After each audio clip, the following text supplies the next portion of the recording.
When it comes to communication on a boat, you might be surprised to know that almost every single brand uses the same way of communication. Most of us are familiar with the analog gauge systems that we've all had on a boat or two, and this form of communication is pretty simple. A wire comes from the engine and displays some information on a single gauge, which eventually got to be an excessive number of gauges plastered all over the console of the boat. Now, I'm all for information, but at what point was it like so much information that you really couldn't read all of it and eventually just stopped looking at half of those gauges anyway? Something else about this style of communication on a boat was how wiry it could get.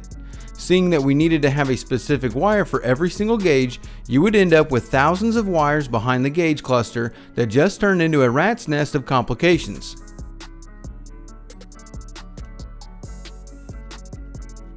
Which brings us to the last 15 to 20 years of all the brands implementing digital communications into their systems. This move to digital from analog started with just the gauges and then eventually in the early 2000s moved into the controls of the engines. Though they all may call it something a little different, they all operate on the same style or platform of communication. Before the digital control of an engine on a boat was actually widespread in the recreational boating world, it was implemented into the world of airplanes in the 70s where it was called fly-by-wire, which is why this is one of the most common names that you will hear when talking about digital controls on a boat. You might also hear it being called plug and play, where the concept of only having to plug in a single plug and the system's ready to go comes from.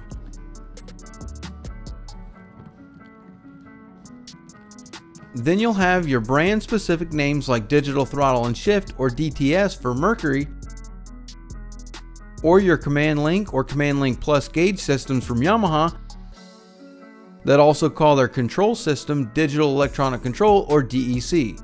And now just recently Yamaha came out with their Digital Electric Steering or DES, which does away with all the hydraulic hoses and fluids and pumps that we are all so used to.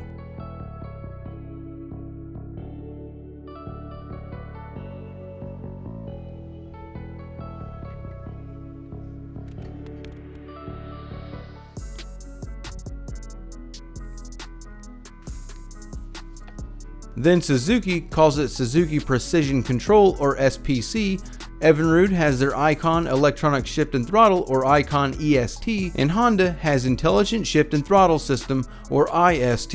As you can see, everybody has their own name and terminology for what they call this digital engine control system. But you are probably still wondering how they are all basically running on the same system and operating with the same style. And that is where we get into talking about a controller area network, most commonly called a CAN bus or CAN network, or just simply the network. You see, all of these different engine manufacturers and brands all operate on the same type of network, being this CAN network, which was first designed for cars and the communication network that a car uses back in the 1980s. Then as time went on and the technology continued to increase, this type of technology bled over into the boating world where it becomes relevant and important to know about for you and me. This was developed into what is known as the National Marine Electronics Association 2000, but has been abbreviated down to NEMA 2000, which is the network that all of the electronics on the boat have come to adapt and use in order for them to communicate with each other.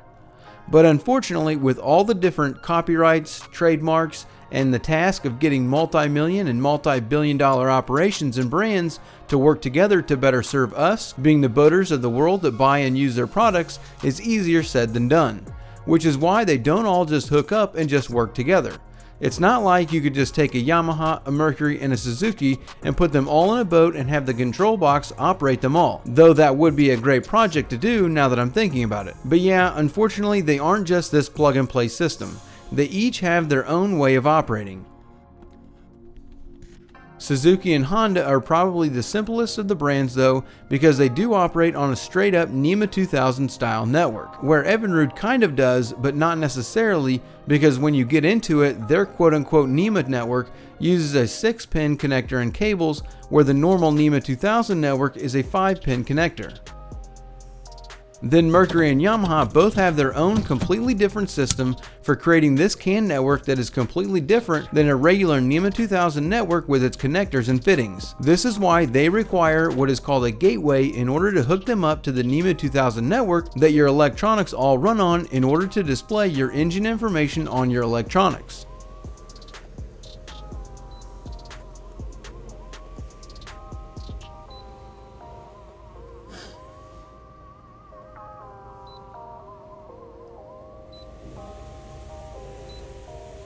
Back to their similarities though, all of these systems require the same framework for the network, which is all contained with these items here.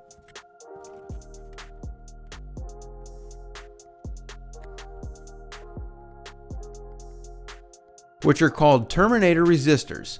These terminators terminate the network and are basically your stops for your system.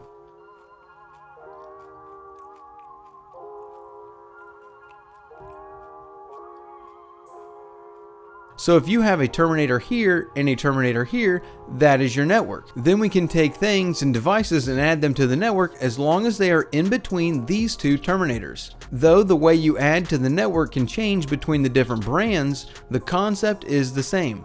The gauges, the control boxes, the start-stop buttons, and all the other things that have to do with the engines will need to be hooked up between these two endpoints for that system. Though an interesting side note to this is Suzuki, and when they get into having more than 3 engines on their network. Because they are the only ones that I know of that only require one harness to go from the engines to the console, and then all the engines just hook up to another harness that can support up to 3 engines and then has the terminator here on the end.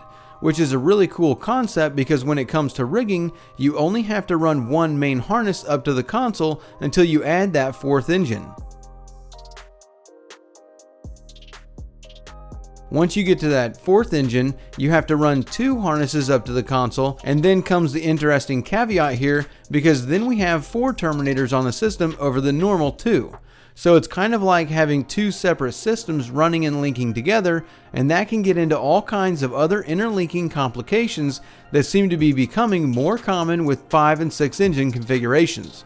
But we won't get into talking about all that today. Instead, we'd like to hear from you and what kind of network you are running on your boat. Let us know any kind of interesting complications you've come across with your boat or engine networking.